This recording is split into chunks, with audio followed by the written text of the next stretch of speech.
What was your "it seemed like a good idea at the time" story? I let my 14-year-old cousin at the time try driving the family car. I was like 18 back then, or 20, and I told him it's easy to drive an automatic car. Basically like driving a go-kart. Told him gas was right and brakes were center. I forgot to mention that changing the gear to D will automatically have the car move. We both panicked and hit a ducking tree in front of us at probably 1 miles per hour. Luckily we were in our neighborhood by a dead end. When I was a kid I tried to ride my bike up the trunk of a tree so I could kick off and try to land it, and it'd be really cool. Turns out a tree trunk is rounded, and so you'll just slip off the trunk and hit your head on the tree. My brother still gives me shit about trying to ride my bike up a tree. Shooting each other with fireworks on New Year's. One landed directly in between my eyes. Luckily, it didn't go off, and I wasn't injured. Hey, you know those degenerates who you stay out drinking with until sunrise every other day? Why don't you live with them for the last 2 years of law school? That won't cause any issues at all. Cue 2 years of abuse to my body and liver and more than a little strain between me and my friends at the time. Overall it was fun, but definitely not a good idea. Playing sled dog with my newly rescued husky and a longboard on the hilly streets near my house in college. Snapped my right forearm in half and had to walk a mile back home to get a ride to the hospital.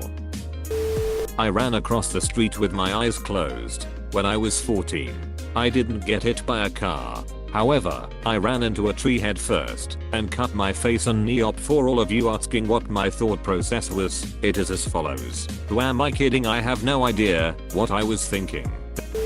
So back in the day my brothers and I were shooting a bow and arrow behind our house. We had a proper backstop and a nice target on a bale of hay. After about an hour we were getting bored, and one of my brothers had a stroke of genius. Let ducking light one on fire. So there we are wiring rags to arrows and soaking them in gas and shooting stuff. Didn't take long and half the yard was on fire.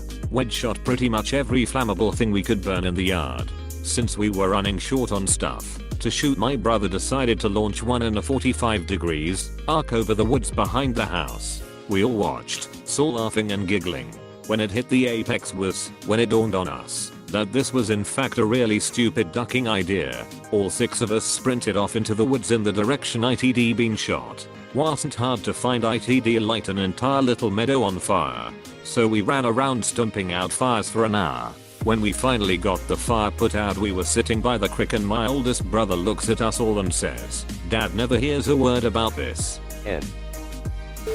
In high school, my friend discovered that he was particularly agile at running toward a wall and kicking off of it into a backflip. He would do this all day, every day, before school, at lunch, etc. One day we were inside a classroom and the teacher had stepped out for a moment. Of course he took this opportunity to try his little trick. He didn't, however, take into account the fact that drywall might not support his weight as well as the brick and concrete walls had tried before. His leg ended up busting straight through the wall to the other side, into a classroom full of students taking an exam. So I wasn't actually in the class taking the exam, but to this day, I still imagine how strange and hilarious it would be to be sitting in that class then suddenly see a leg burst through the wall. Makes me smile just thinking about it. When I was 15 my best friend and I just got new BB pistols. They were the wireless EP99. Looked identical to the real wireless EP9 with a removable magazine and no orange tip. We were playing with them in the backseat of his mom's car. They weren't loaded. We were just excited and wanted to take them out of the box. She knew we had them out and didn't think anything of it. This was the late 90s BTW. Before going back to his house she went through the drive-thru at Burger King. You know where this is going. Ordering food with 2 large 15-year-olds holding guns and pointing them at everything. Fast forward 30 minutes, we are pulling into their driveway and his dad comes running out of the house yelling hysterically. One of his friends just called and said he heard on the police scanner that they were looking for his vehicle with 2 white males holding a female hostage at gunpoint. Few minutes later several police cars pull in the driveway, jump out with guns out making everyone get on the ground. It took some explaining on his dad's part about us being a bunch of dumbasses. 15-year-old me couldn't figure out what all the fuss was about, but 34-year-old me looks back and realizes that might be the dumbest thing I have ever done. I went on a solo trip to Costa Rica when I was 26. I'm a fairly petite female. I speak no Spanish. The eco lodge I was staying at helped me arrange a guide for an all-day hike. We were flown by 4-seater plane into the jungle, a 26-hour walk to the nearest town. We landed, Jose and I hopped out, and the plane took off again, leaving me, Jose and his machete alone for the day. Thankfully it went okay, but as soon as that plane took off I realized I had made a bad choice. On a rainy day, I saw a hitchhiker near the university asking for a ride. He looked the part of a student. Although I never pick up hitchhikers, I felt sorry for him standing in the rain and gave him a lift. It felt like the right thing to do at the time. He told me where he was headed, so I went out of my way to drive him there. The guy just kept staring at me and said very little. When we arrived at his destination, he wouldn't get out of my car, no matter what. Finally, when a police officer came along, I told him to hop out, or I'd call a cop over for help. That ended it. But if the officer hadn't come by, I have no idea what might have happened. I had just finished this bike ride with my scout troop and we ended it at the side of a river. So waiting for our parents to pick us up, the boys all go to a rope swing to duck around in the river. It was absurdly shallow. The furthest swing would still land you in 3-foot water. Average lazy swing was 2 feet deep or so. Mom comes. Some dad hollers at me that she's arrived. I run back until I can see her getting out of the car and yell, "One more swing, mom, I'll be right back." She seems in a good mood, says okay, starts chatting with other adults there. So not 2 minutes later I walk up to her with a broken arm. I had gone back for that one more swing, screwed up and planted my wrist into the shallow water, broke my arm, and got out of the water saying bye without telling the kids what it'd done. Just sorta walked up to my mom. "Hey, I just broke my arm." Sorry. She was not pleased. Like, seriously, flick me big. You had to go for one more swing. Come on, let's go get a cast, you idiot. Making bows and arrows with my friends when I was around 13. To ensure that the arrows got stuck in some tree or whatnot, we duct taped 80mm nails at their ends. Then we went shooting around the nearby field with complete disregard of others' positions. I did not take an arrow to the knee, but to the palm of my hand, remembering the friend saying to the other, "No worries, I won't hit him." Luckily nothing serious came from that.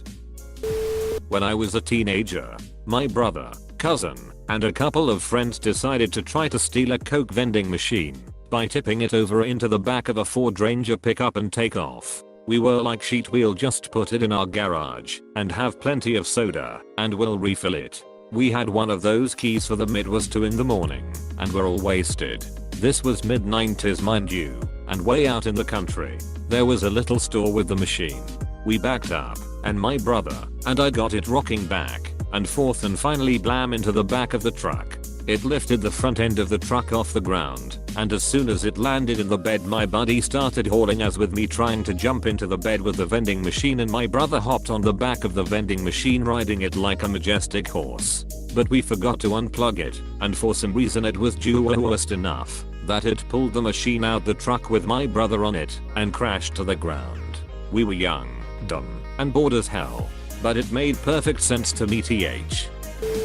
Dating a girl that had a crush on me. Didn't know her all that well beforehand other than that she was relatively quiet and an outsider at school. Relationship eventually ended because I wouldn't let her tie me up and put a knife to my throat during 6-0 issues with the tying me up part, but the knife was a deal breaker.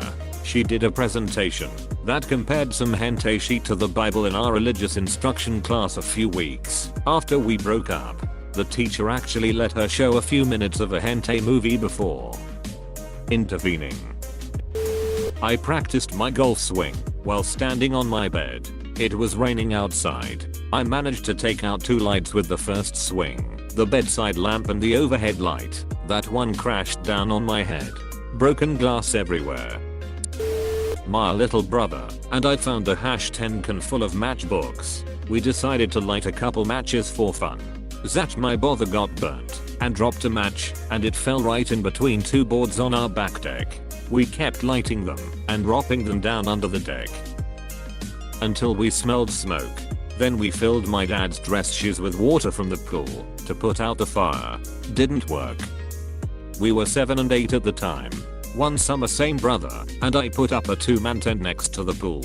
Brother and neighbor kid and D decide to put the tent in the pool. They get in the tent and zip it up. No big deal, it's the shallow end. They then start jumping and bouncing the tent towards the deep end. Slowly bounce after bounce, the water level is rising in the tent that's still zipped up, and they are laughing and enjoying themselves like freaks. They make it to the deep end, and on that last bounce the tent sinks below the surface. It's now totally submerged and full of water and they can barely break the surface jumping to breathe while still zipped into the tent. They go on swim/flailing and gasping while the weight of water-filled tent is pulling them under. I can't swim. I didn't know what to do besides scream my head off, and as dad heard me over his lawnmower and saved their asses. He pulled the tent to the shallow end and ripped the mesh window, freeing them. It was the summer of 97 feet. I was 10, they were 9.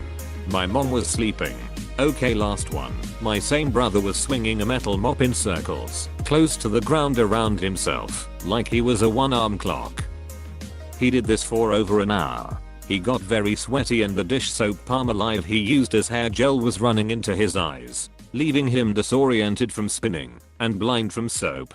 He stayed laying in the yard silently until Andy's dad called my dad to come get Zach. He was maybe 10 at the time.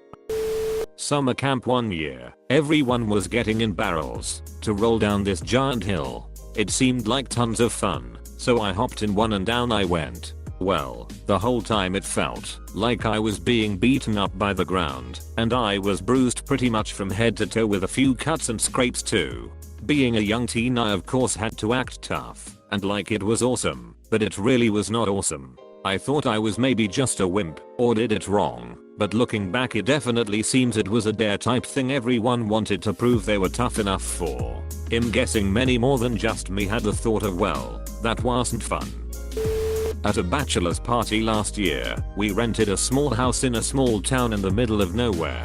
The second day we are there, we decide to go to a local state park which had a nice swimming hole. As we were getting ready to get out of the water, one of the locals mentioned a rope swing on the other side of the little island in the middle of the lake. Always being the adventurous person, I decide to swim out with a few of my friends to check it out. There are a couple of locals there, and we watch them go first.